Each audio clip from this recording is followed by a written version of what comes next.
ఒకప్పుడు ఒక అందమైన అడవిలో పక్షులు సంతోషంగా జీవించేవి. ఆ అడవిలో ఒక పెద్ద చెరువు ఉండేది. దాని చుట్టూ ఎన్నో పక్షులు గూళ్లు కట్టుకుని ఉండేవి. అది పక్షులకు ఆహారం, నీరు, అతి ముఖ్యమైన ఆశ్రయం. కాని ఆ చెరువుకు దగ్గరగా వెళ్లడానికి పక్షులు చాలా భయపడేవి. కారణం ఒకటి కాదు, రెండు కాదు, పాత కథలు చెబుతున్న దెయ్యం. ఆ చెరువులో ఏ పక్షి నీళ్లు తాగడానికి వెళితే అది తిరిగి వచ్చేది కాదు. పక్షుల గూళ్లలో నుంచి కొన్ని పిల్లలు కనిపించకుండా పోతుండేవి. అందరూ అనేవారు, చెరువులో ఒక దెయ్యం ఉంది. అది పక్షులను ఎత్తుకెళ్తుంది. పక్షులు ఎంతో భయంతో చెరువు చుట్టుపక్కల కూడా తిరిగేవి కాదు. ఒకరోజు గరుడ పక్షుల గూళ్లలో ఒక చిన్న గరుడం జన్మించింది. అతడికి పేరు ఇచ్చారు వీరుడు. వీరుడు చిన్నప్పటినుంచి ధైర్యవంతుడిగా పెరిగాడు. ఆ చెరువు కథలు వినినా ఆ దెయ్యాన్ని తానే పట్టుకుంటానని చెప్పేవాడు. పక్షులందరూ వీరుడిని అడిగారు, దెయ్యం చాలా శక్తివంతం, అది పిల్లలను ఎత్తుకెళ్తుంది. నువ్వు ఎలా దానితో పోరాడతావు?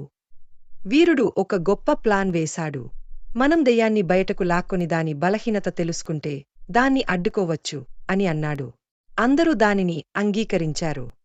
వీరుడు రాత్రివేళ దెయ్యం ఎప్పుడు వస్తుందో గమనించడానికి చెరువు దగ్గర దాక్కున్నాడు.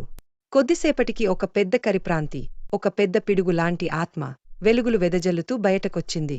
దానిని చూస్తే అందరూ భయపడేలా కనిపించేది. అది పక్షులను భయపెట్టడం కాదు, వాళ్లను క్రమంగా జేబులో ఉంచుకుంటూ తన గూళ్లలోకి తీసుకెళ్లేది. వీరుడు దెయ్యాన్ని సమీపంగా గమనించాడు. అది నిజమైన దెయ్యం కాదు. అది ఒక బలమైన పక్షి, ఒక గద్ద. దాని రెక్కలపై వింత దుస్తులు ధరించి భయపెడుతుండేది. గద్ద చెరువులో ఉండే చేపలు, పక్షి పిల్లలు తిని జీవించేది. అది దెయ్యమని పక్షులు అనుకోవడం గద్దకి ఉపయోగపడింది. అందరూ దానిని భయపడి ఆ చెరువుకు దగ్గరకు వెళ్లరాదు. వీరుడు పక్కనే ఉన్న మరో పక్షి నీలమ్మ చిలుకతో కలిసి తన ఆలోచన అమలు చేశాడు. గద్ద తినే పక్షులన్నీ ఒకేసారి దానిపై దాడి చేశాయి. ఆ దెయ్యం ముసుగును లాగేసి దాన్ని బంధించాయి. అది చూసిన పక్షులు ఆనందపడి గరుడ వీరుడికి ధన్యవాదాలు చెప్పాయి. మనం ఒక్కతనమే కాదు, స్నేహితుల సహాయంతో ఏ ప్రాణాంతక సమస్యనైనా ఎదుర్కోవచ్చు అని తెలుసుకున్నాయి. అప్పటినుండి పక్షులు ఆ చెరువులో సంతోషంగా జీవించాయి. గద్ద దెయ్యాన్ని బంధించిన తరువాత పక్షులన్నీ ఒక్కతాటిపైకి వచ్చి ఆ గద్దకు శిక్ష ఏ విధంగా వేయాలో చర్చించాయి. మన పిల్లలను తినేసిన ఈ దుష్టుడు జీవించి ఉంటే మనకు శాంతి ఉండదు అని ఒక పక్షి కోపంగా అన్నది. మరో పక్షి, నీలమ్మ చిలుక, చెప్పింది, మనం దాన్ని అలా వదిలేయలేం. అందరికీ బుద్ధి చెప్పేలా శిక్షించాలి. గద్ద దెయ్యం పక్షుల సమూహాన్ని చూసి భయపడి ఇలా చెప్పింది, నన్ను క్షమించండి. నేను ఇది నా ఆహారానికి చేశాను.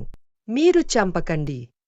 వీరుడు గరుడం కోపంగా ఇలా అన్నాడు, నువ్వు దెయ్యంలా ముసుగులు ధరించి భయపెట్టడం ఎందుకు? నీకు ఆహారం కావాలంటే మనం అందిస్తాం. కాని నీ శ్రమ లేకుండా ఇతరుల ప్రాణాలు తీసినందుకు నీకు శిక్ష తప్పదు. పక్షులన్నీ కలిసి గద్దను ఒక పెద్ద వేప చెట్టుకు కట్టేశాయి. ఆ చెట్టుపైనే గద్ద వేసిన నకిలీ దెయ్యం దుస్తులను వేలాడదీసి దానిని చూసే ప్రతి పక్షికి బుద్ధి వచ్చేలా చేశాయి. అది చూసిన ఇతర గద్దలు, మనం పక్షుల సామాజిక జీవనంలో కలగజేసుకోకూడదు అని చెప్పుకుంటూ ఆ ప్రాంతం వదిలి వెళ్లిపోయాయి. గద్ద శిక్షను అనుభవిస్తూ ఇలా అంటోంది, మీరు నన్ను బంధించి తప్పు చేయలేదు. నేను చేసిన పాపాలకు ఇది తగిన శిక్ష. ఇక మీదట నేనెప్పటికీ ఇలాంటి పాపాలు చేయను. మిమ్మల్ని వేధించను. ఆ రోజునుంచి చెరువులో పక్షులు మళ్లీ ఆనందంగా నివసించాయి. దెయ్యం అనే పేరు కలిగించిన భయం పూర్తిగా పోయింది.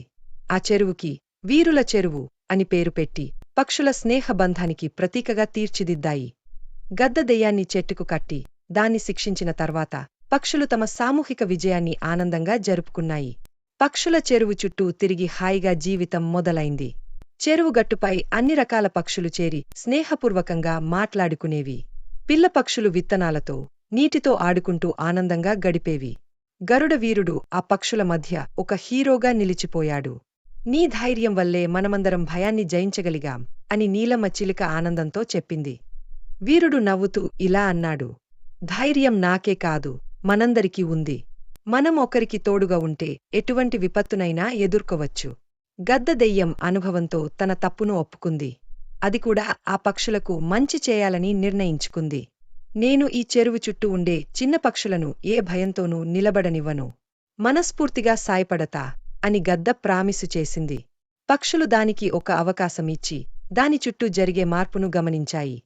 తర్వాత పక్షులని కలిసి ఆ చెరువుకు స్నేహ చెరువు అనే పేరు పెట్టాయి.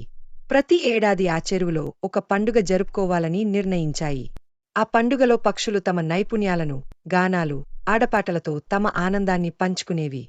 పక్షులందరూ హాయిగా, ఆనందంగా, ఎటువంటి భయం లేకుండా తమ జీవితాన్ని గడుపుతూ ఉంటూ ఆ చెరువును పక్షుల పండగలకు, స్నేహానికి ప్రతీకగా నిలబెట్టారు.